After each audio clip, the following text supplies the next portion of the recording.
just mentioned we were over in Florence yesterday. The honor flight was this past Saturday. World War II veterans were flown up to Washington. It was the last trip from Alabama.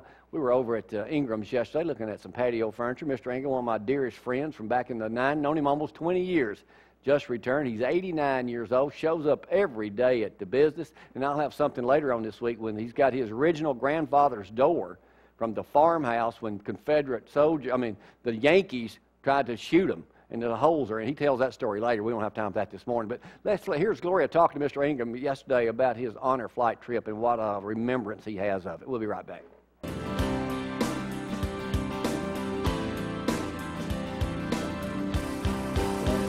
Let me ask you this. Let me tell everyone, this is Mr. Ingram, and he had the pleasure of being on the honor flight, the last honor flight. And you just, this just took place. You just got home. Got home Saturday. How did that feel? What was it like? Well, it was so nice and so well prepared. The people that designed it and executed it was so generous and of their time. Everybody was volunteers.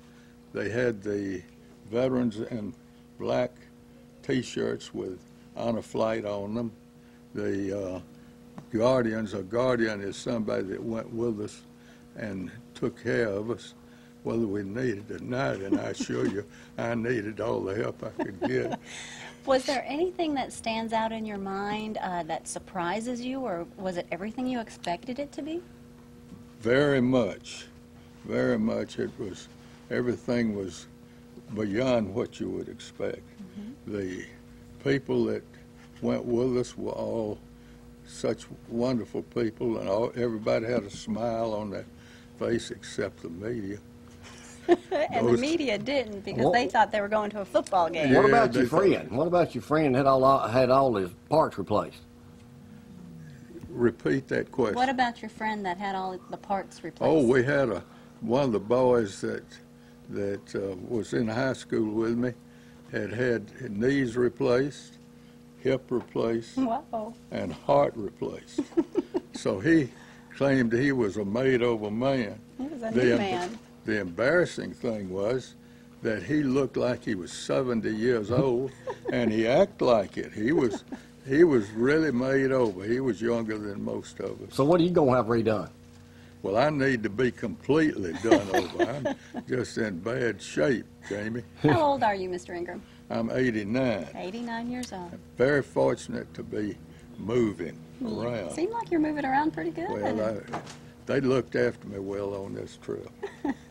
So it was everything you dreamt it would be? Well, it really was. It was amazing, the send-off that we had. The Huntsville Concert Symphony was out there at the airport playing, and a lot of people came out to send us off.